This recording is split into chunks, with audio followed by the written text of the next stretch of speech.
Hello and welcome to our second part of Filmakademie project Animation in Effects. And I will present the first project, Paris, You Got Me. I am the producer, or one of the producers, Alexandra Todorovic. And our director, Julie Böhm, can't be here, so I will do the presentation on my own. And yes.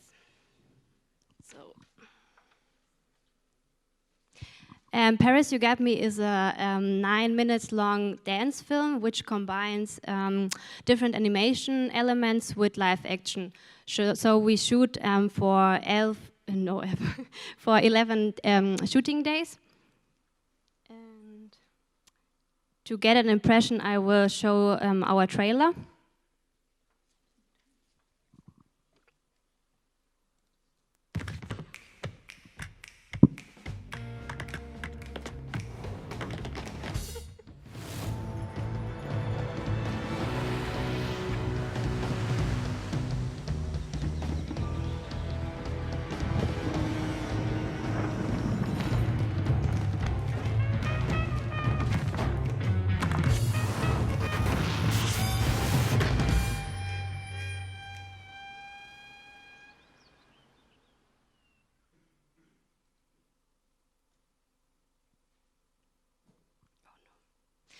So yes, we shoot for 11 days. So we had one outside door shooting day, and the other days we shoot in the studio of the Filmakademie.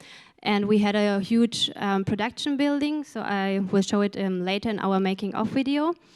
And before the shooting, we had a lot of rehearsals with our two professional dancers, which are the main actors in the film. And we did a lot of animatics and previouses. And to get an impression of the different animation elements, here is a picture of our illusion body painting, which was combined with 2D and 3D in a 2D and 3D world, for example, with analog and digital animation. And we also did a street art painting, which was on the outside day shooting. Yes. And we also did a lot of social media work because we had to earn money. So we did a crowdfunding campaign, and we have a website. And so we did a lot of press work to make this film happen. And this is the team which made this film happen. And now I will show a making of video to show you our work.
So if you want to see more about our film, you can go to our website, parisyougatme.com.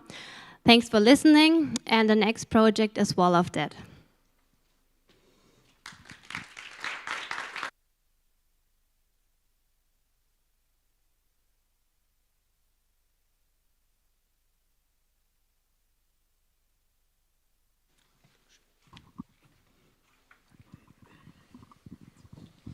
Hi, I'm Felix.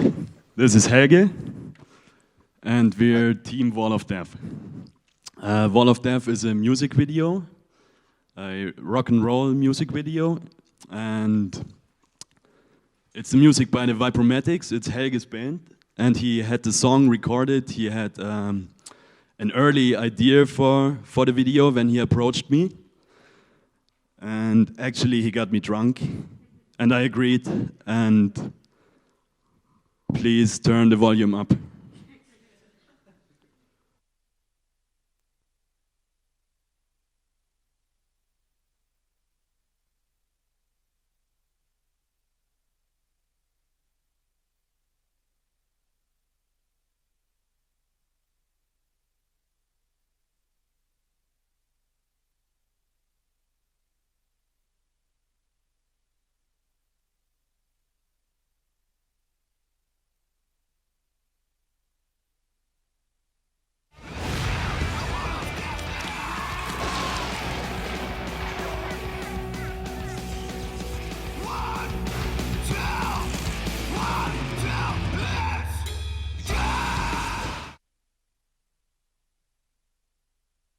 See if the rest works. So the music is very rough, as you heard. It's very pure, I think, and we try to get that in the visuals as well, like a rough aesthetic. And these are the first sketches you see. There are also some Japanese mechas in it, and yeah, we wanted to tell the whole story with bugs. So we searched for a bug design. And we wanted to have them give them a dirty look and horns and spikes, but also we didn't want to make it too extraterrestrial, and we came up with the word Metal Disney. So we have like typical bugs like you would imagine them, but then they have black suits on, kind of.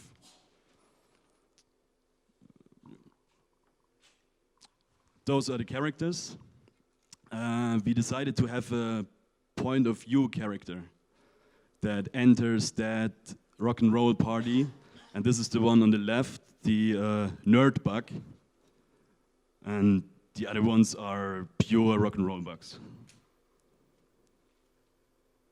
We also tried to get in some Easter eggs, stuff related to the original band.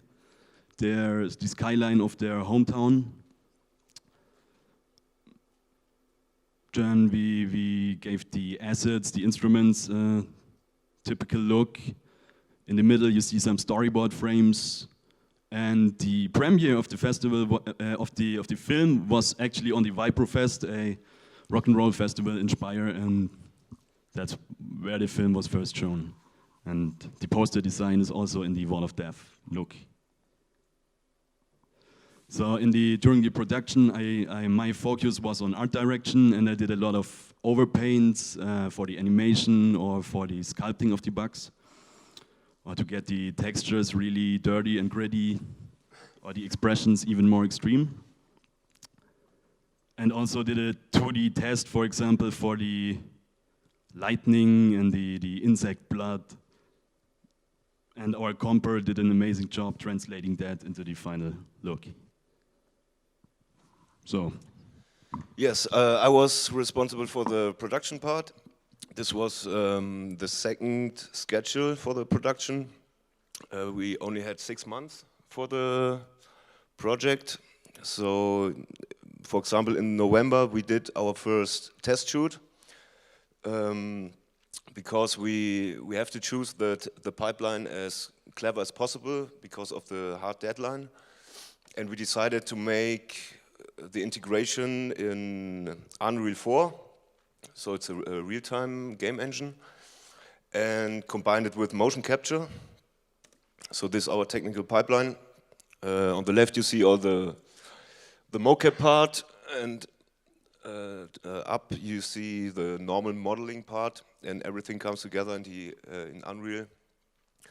And in Unreal you can render out different passes, and so it was possible for us to make normal compositing. And this was one of the first tests in Unreal. So you see the motion capture data on the 3D models, and yeah, some FX tests, smoke, dust, fire. Yes, and the lights on stage. I think it's kind of a pity that in the final film, because it's very fast pacing, you don't get to see all the nice mocap dance animations, because there are plenty of them, as you saw, and it's actually kind of fun to see all these bugs dance. Okay, here are some pictures of the live view in Unreal. And yes. Yeah, and it was a must-have for us to make a boob simulation. The guy who did this is sitting here in front of me, Nico. Stand up, come on, give him applause.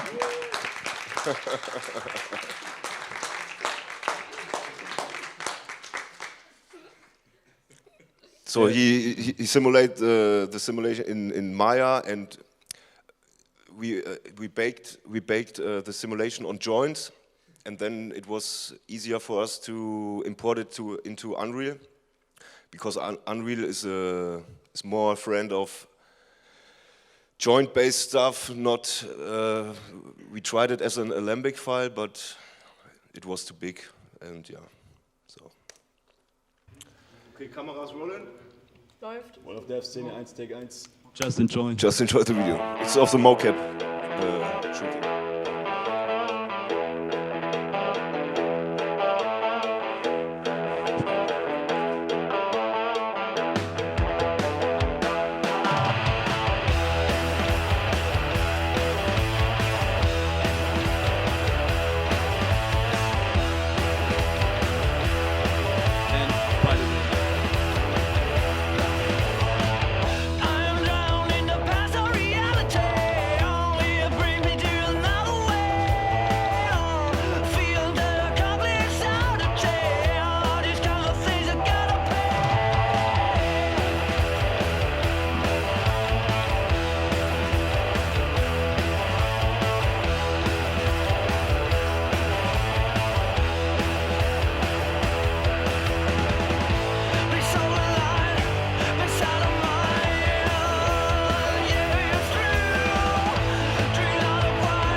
So you see, a little bit special was we captured the instruments, the guitar with the mocap, and the drumsticks.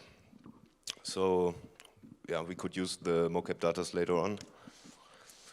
Here are some pics of the studio. We recorded the song. It was in Mannheim. And our premiere of the video was at our Vibrofest in Speyer. So on the right picture, for example, you can see Felix on stage. So we sang a song together. Yeah, actually it was fun. It was horrible. No, it was a great experience. You should go there. It's an awesome small festival. Great atmosphere. Yes, and for social media, give us a like or die, you bastard. Yeah, thank you.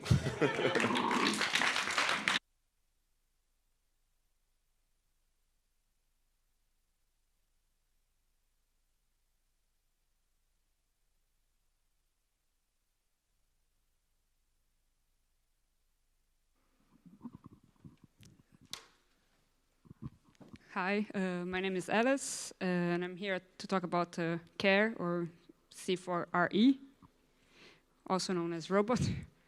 I co-directed with ihre, and it's a 10-minute stop-motion short.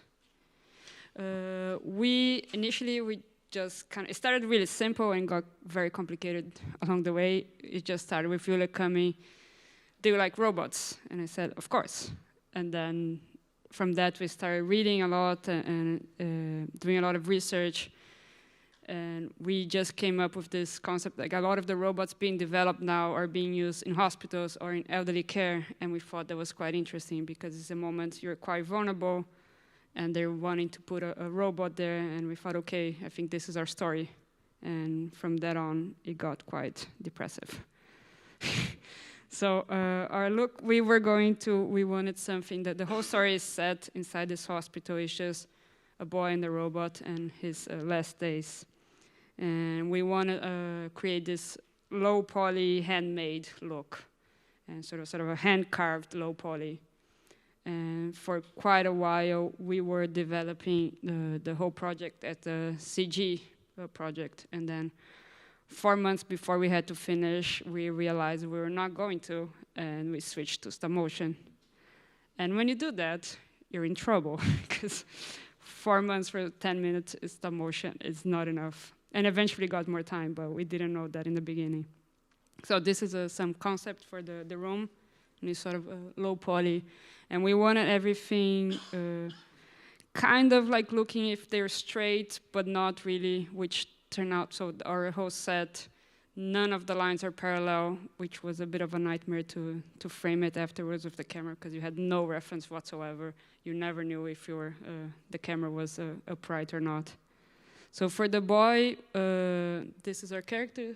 He's around 10 years old, and he will die.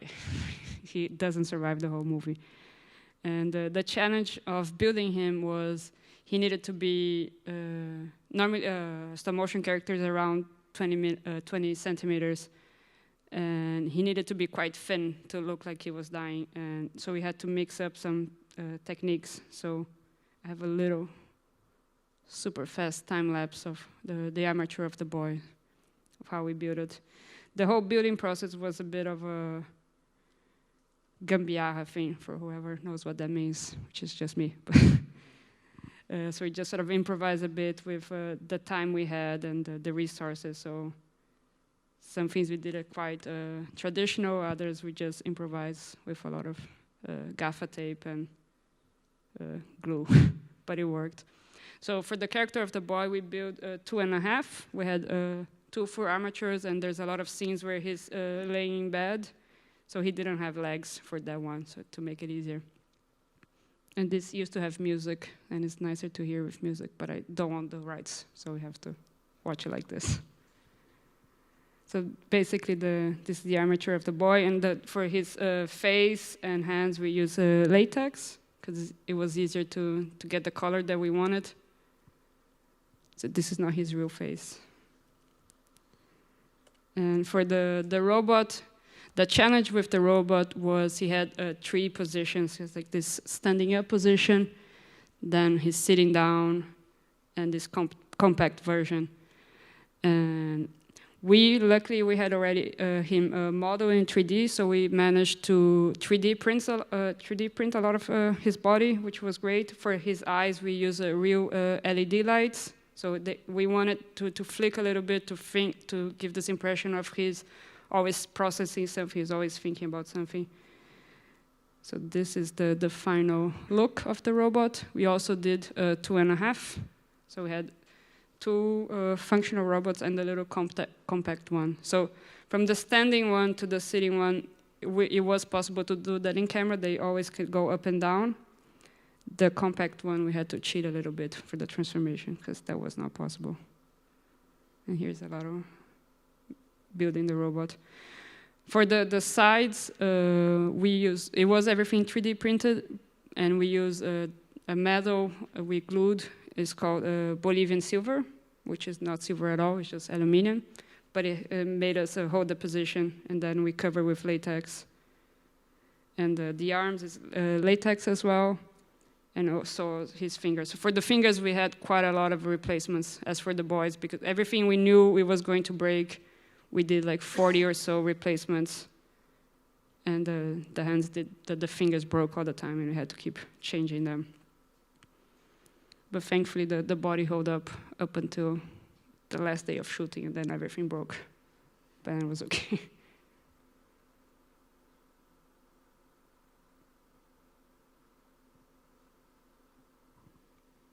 Imagine if you're hearing Queen. This is what should be playing right now. Just think about it.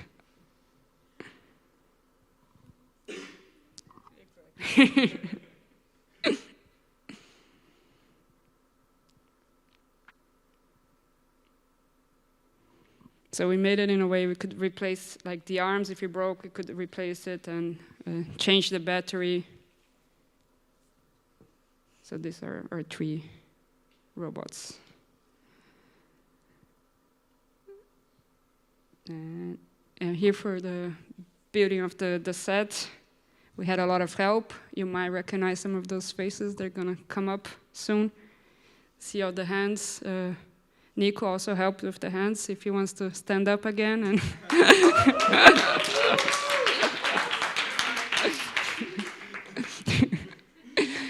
And so it was quite a nice crew to work with. Also, we built the set in a way that we could, because we had quite a lot of, it was pretty much 1/3 of central shots, 1/3 of left, 1/3 of right. So we built the set in a way that we could split it in 2. So with the central wall, we did it twice, and the bed, we did it twice.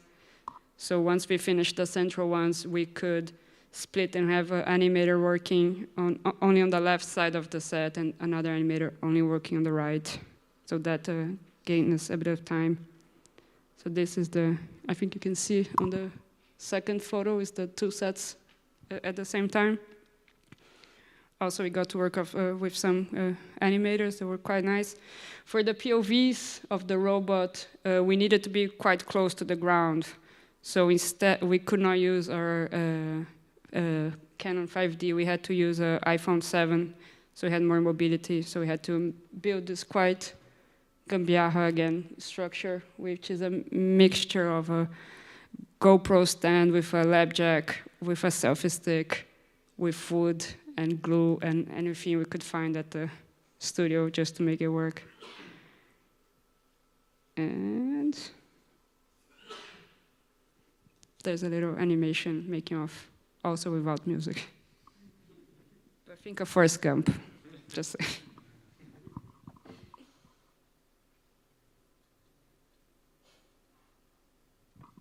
And for the windows, and we had some screens that we put it on after in comp.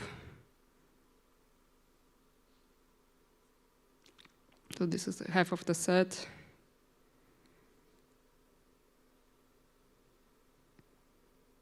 That was a very hard shot to do. It's not my favorite.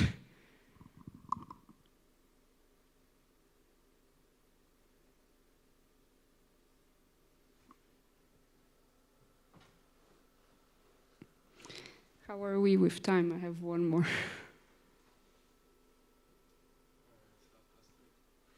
So let's play one more of the actual film. It's still not, but this has music because we own this, so it's okay.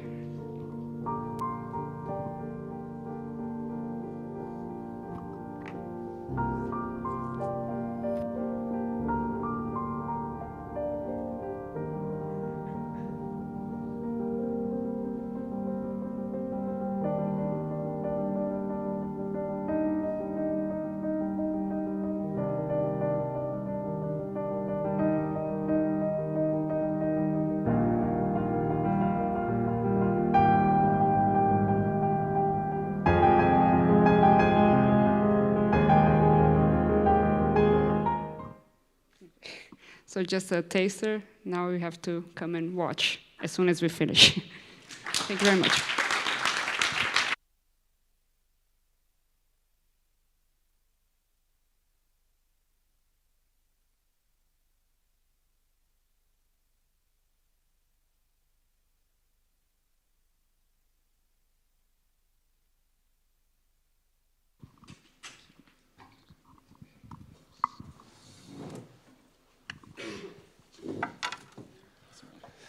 Yeah, hi everyone.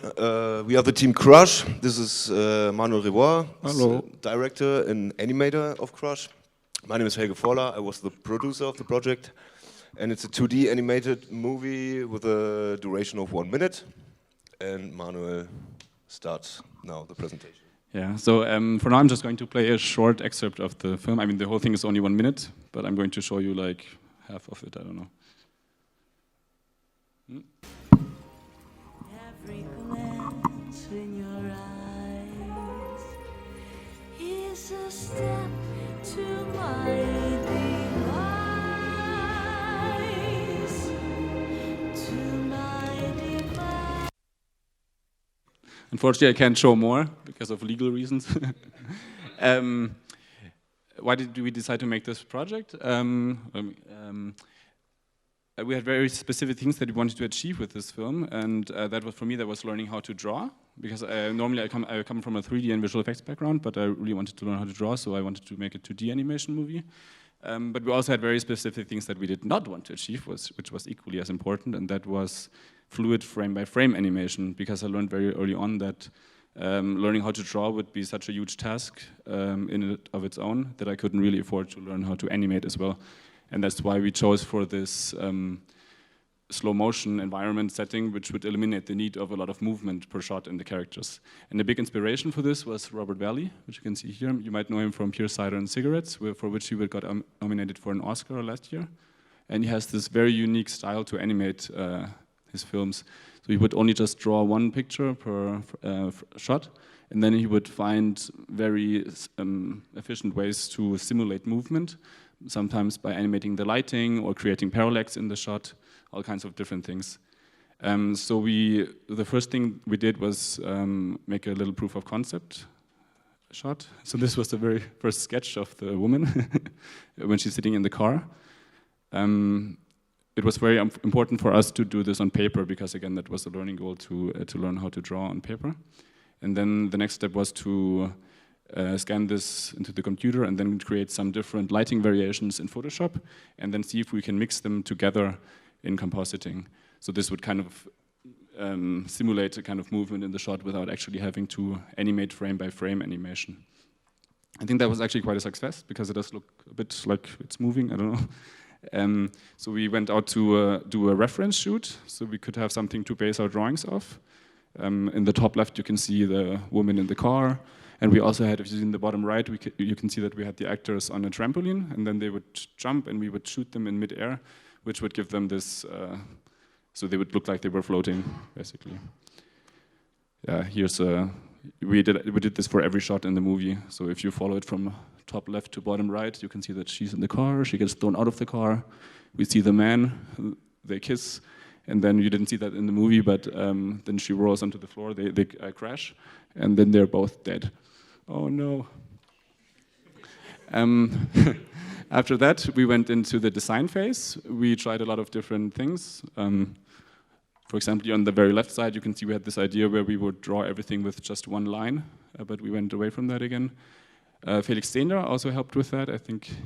There he is, the guy from Wall of Death. And then here the final designs in the end. And here you can see a short breakdown. So this would be the reference shoot. We would shoot them with different lighting situations. And the line drawings, which were not fluent frame-by-frame animation, but they were cut-out animation in the computer. And then the colored version. Here's another example. This was a shot you didn't see either in the movie. Here she's flying through the glass. So we also had some glass shards as well in the movie. The first step was to draw everything on paper. Yeah, so here's some of the drawings we did, which were scanned into the PC later on. Here are also some glass shards. And the next, so after we did all the drawings, we had a very unusual approach afterwards. We decided to do everything, the animation, the coloring, the compositing in Nuke, which is highly untypical for a 2D pipeline, as you probably know. The reason for that was because, again, I come from a 3D and visual effects background, and I'm very comfortable with Nuke. So I just didn't have to learn any new software. But it actually turned out to be very useful because we could set up everything in a truly non-destructive workflow. And that what that means, I can show you now. So we could have in the beginning, we could have our scan, the drawing, and then we could create some simple shapes for the lighting. And then we could change any parameter of this lighting or the animation at any given time without having to redraw anything. Because normally in 2D you would have to recolor everything if you decide to change the colors. And then we could animate the lighting, or here do some warp animation on the, based on the whole body. I also wrote a tool where we could import a depth map. So you would paint a depth map of the character, and then you could input that into the tool, and then it would automatically create parallax in the shot based on that depth map. So here you can see it looks a bit like a cheap 3D effect, although it's just 2D. It's just that the nose here, for example, is moving faster than the ear. And this way it looks like it's projected onto 3D geometry, although it's only 2D. And this was, the tool did take a bit of time to set up, but once it was done, it was very easy to distribute this to other shots, because all we had to do was paint a new depth map, and then we already had basically an animation for the whole shot. We did have some frame-by-frame animations we had to do. I mean, we could do almost everything with this depth map thing, but we had some people who helped out with these frame-by-frame animations, like Janina Putzker, who is not here today, but Felix helped as well, Vincent. Nico didn't help at all. Maybe you can stand up.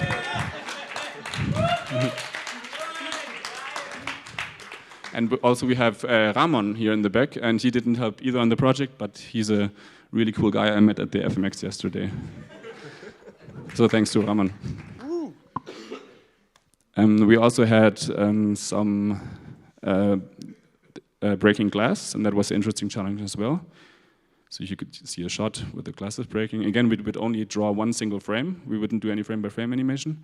Then reveal it in the PC. And then here I built a tool where it would randomly assign different gray values to each one of these glass pieces. And then it would distort the background based on that random value. And it would also reflect different angles of the environment in the foreground. So this way it would kind of looks like glass, because glass is basically only refraction and reflection. And it was very important to do that automatically, because in some shots we had 300 to 400 pieces of glass. And I really didn't want to do that by hand. I think, I can give to Helge again. Yes, for the music, in our first animatic, we had a song from Katie Lester, Love Letters. It's an old jazz song of the 60s or 50s? 60s. So we decided looking for a jazz singer, and we found Christina Salkovic Lang. She's a professional musician, jazz singer, and recorded with her a song. The song was written by Patrick Pusko. It was our film musician. And we have a little making of the studio.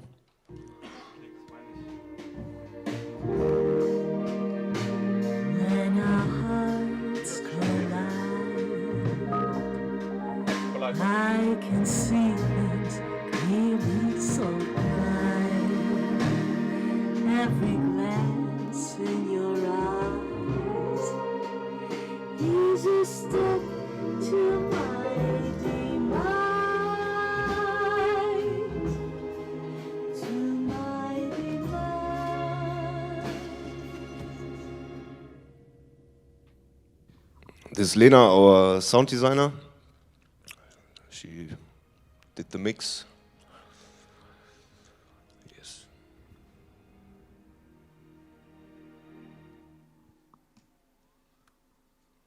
That was it. Thank you. Right. Thank you.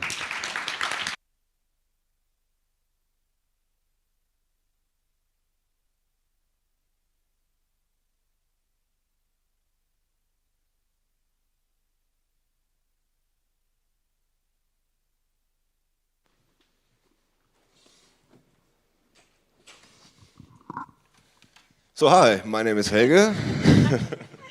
This is Sonja. She is our director. Sophia, sorry. Her nickname is Sonja. We are the team, the Steppes of Khazar. It's a 2D animated short, approximately 7 minutes long, and yeah. Hello, I'm director of our diploma, my diploma movie, which Helge produced and I directed. And why did I choose? How did I choose the theme for diploma? I wanted to make something about the subject that is important for me, and I wanted to learn something during the research. I mean, not tools, but like about the subject. And things I wanted to talk about was the role of individual culture in the globalizing world, if the objectivity is possible, and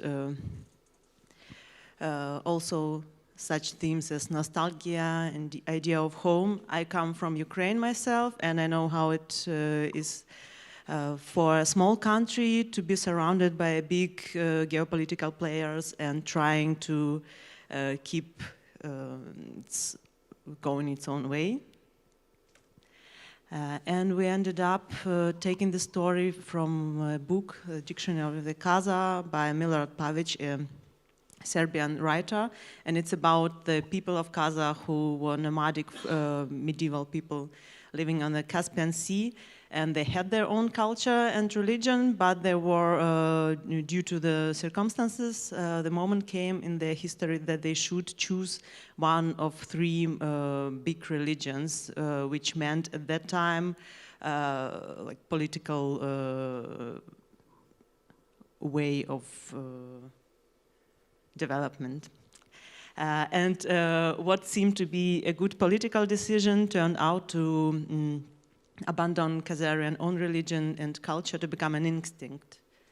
And in our film, we are trying to show this moment where they trying to decide which way they want to go.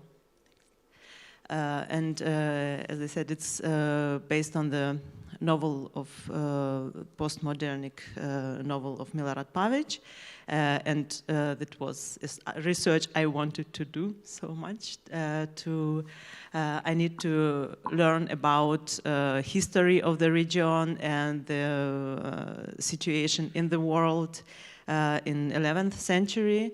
I looked at nomadic culture rests as well in the region and in the steppe of the Caspian Sea, and I was inspired by the place, sure, because the story is playing at this place in this like wasteland in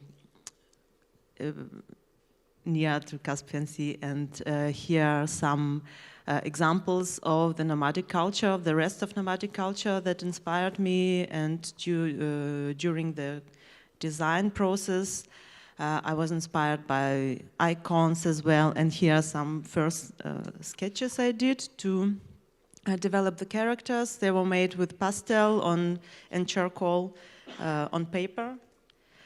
And then we started to develop a visual style in computer, and I wanted to keep this pastel and charcoal look, so we tried to find the brushes in Photoshop that are resembling this analog structure.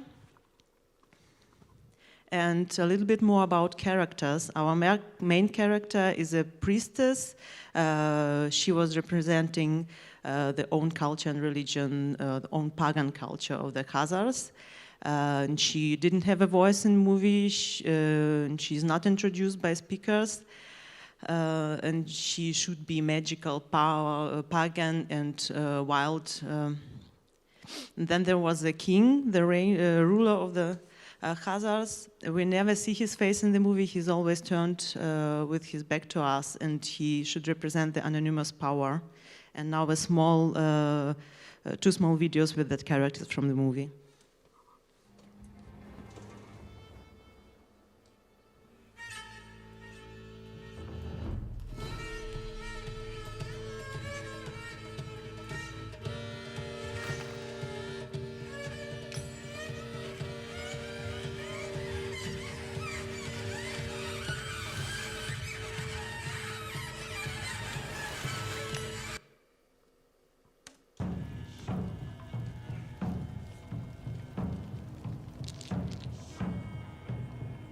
That night, the Khagan was clueless who he should serve his people.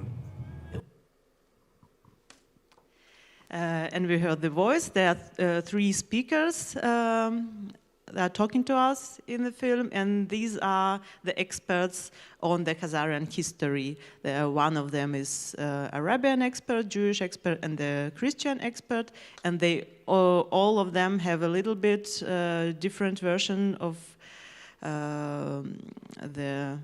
this story with the Khazar.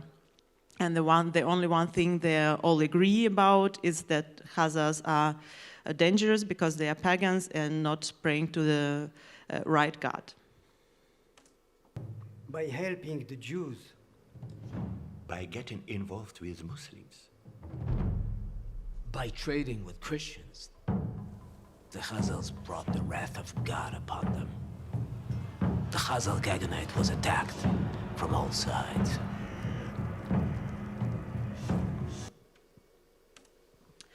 Yes, and in the end, we ended up with 2D computer animation, almost 7 minutes long. We animated in TV Paint, did cleanup and coloring in Photoshop. And important for us were organic movements, and we did a lot of environment animation as well, not only the character animation. And as I said before, it was important to us to get this analog hand-drawn look of the pencil and pastels texture. And about sound, we'll tell Helge. I think now will come 3 videos. Oh, yeah. The storyboard, like different steps of the classical 2D pipeline. It was the first storyboard drawings, and we tried to figure out the colors already in storyboard.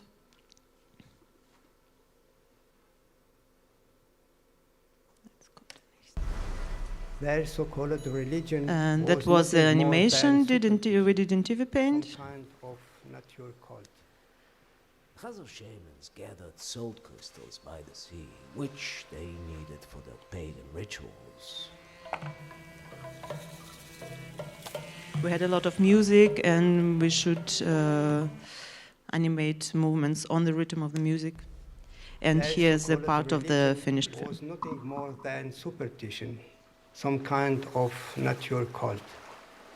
Khazar shamans gathered salt crystals by the sea, which they needed for their pagan rituals.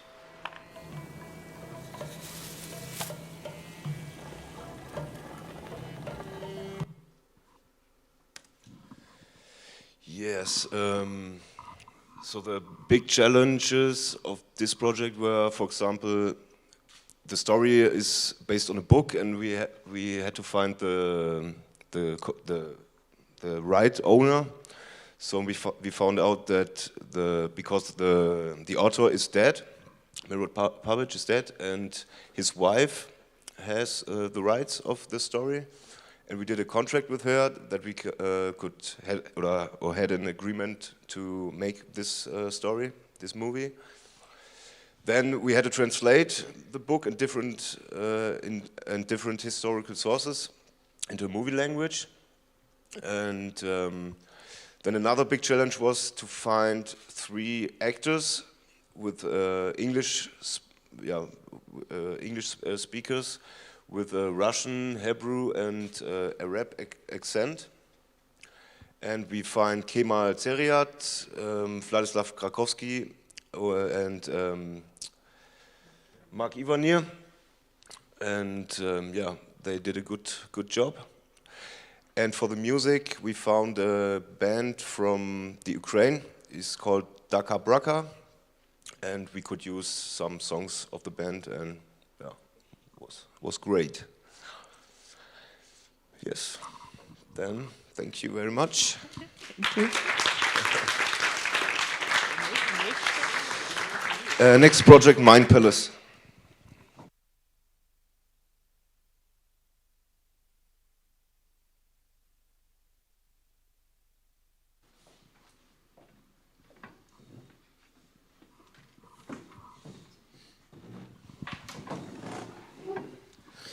Hello and welcome to the last school presentation of this panel today. We are the team of Mind Palace, which is a virtual reality project. This is Dominik Stockhausen, and over there is Karl Krause, who are the two directors of the project, and over there is Nikolai Maratona, who is the technical lead of the project. Woo! And now I will hand over the microphone to Dominik. Yeah, so this is a project that we are currently working on. So everything you're going to see is a work in progress. The story of Mind Palace basically revolves around the idea what would happen if you could look inside the mind of another person. And in our case, our protagonist decides, in order to save his relationship, which is breaking apart, he decides to hook his boyfriend up to this machine that allows him to sort of lock his boyfriend into his own mind. So from that point on, we enter this weird world of his mind, which is, it consists sort of it's a stream of consciousness basically. So it's emotions, memories, feeling that all come together to create this world. We jump into the beginning of their relationship, we see how they met, and then we see a bond that forms between the two of them, and most importantly, we see that there's a component of violence in that relationship due to the fact that there's a different levels of emotional involvement sort of crash together, and our protagonist is literally being torn apart by this. The whole project is a VR. Oh yeah, so these are screen grabs from our animatic. The whole project is an animated VR short. It's about 9 minutes long. We produce it in Unreal Engine for Oculus and Vive. It's going to be it's a linear story, so we wanted to go into that cinematic aspect of VR, not allowing too much of an interactivity for the user, but sort of like give you the story that we want you to see. So we have these two settings. So on the one hand, we have the apartment of the couple, and then we have this Mind Palace sort of mind space, and the apartment is like more grounded in a realistic aesthetic, whereas the Mind Palace is super abstract. And we've been a great inspiration for us was the work of Francis Bacon. So we wanted to go into this painterly look, and we wanted to focus on that aspect of like turning the inner sides outside. And yeah, so Nico's next. I'm gonna talk a little bit about character creation. So from an early stage on, it was quite clear that we wanted to work with real actors. We had the opportunity to use the photogrammetry setup of Project 3D in Göppingen to make some photo scans of them. And we did over 170 scans with different postures, poses. These are just the faces that we solved, just for once for our character modeling, but also for reference for blend shapes and for staging, which was quite helpful to have some quick geometry early on in VR to see how it feels when there's someone standing in front of you. Afterwards, we had a motion capture shoot. It was quite ambitious, more ambitious than we thought.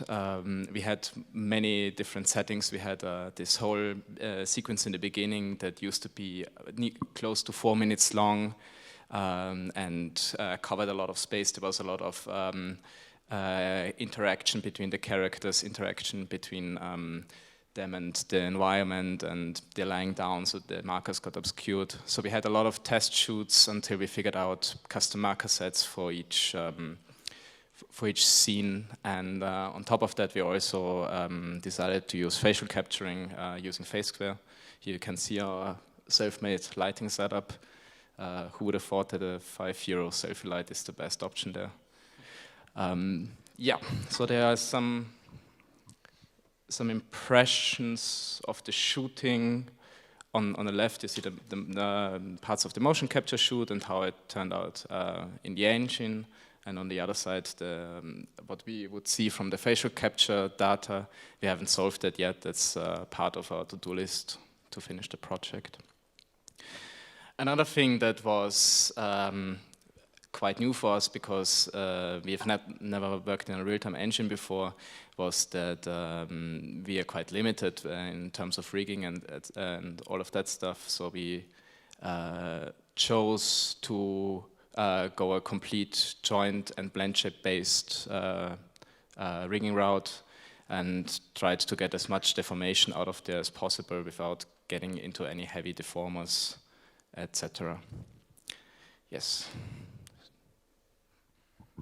So Dominic already mentioned it. After the first scene, we enter the mind palace, the mind of the protagonist, and that's a world of memories and emotions. And we wanted to stage it as one continuous stream of consciousness. So we started to experiment with fluid simulations in Houdini, and we wanted to visualize images like destruction and lust. And our mind palace is a big dark space without gravity or boundaries. So how do scenes flow into each other? How fast or calm do the fluids behave? How close should the simulation stick to the imported base animation? Yeah, these are questions we asked ourselves and did a lot of testing. And we experienced early on that we couldn't simulate the whole stream in one big setup, so we split it up into 32 smaller simulations, converted it to volumes, merged it together, converted it to polygons, transferred attributes like color and custom density attributes to get the higher density on faces and have a lower density on parts that we don't need. And then we want to put it into the Unreal Engine, and we experimented with alembic caches and OBJ sequences, but that doesn't work for a changing point count. So we discovered a technique called Vertex Animation, and with that we were able to get a changing point count into the Unreal Engine to run a simulation in real time. And by setting strong lights and layering different masked materials over each other, and putting a refractive layer on top of it, we achieved a painterly quality which works pretty well in virtual reality. Yeah, and that's our current state of the look.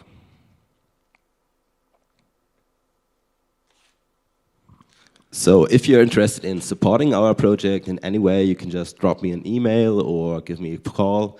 And by now, if there are any questions about our project or the Film Academy, feel free to ask them now.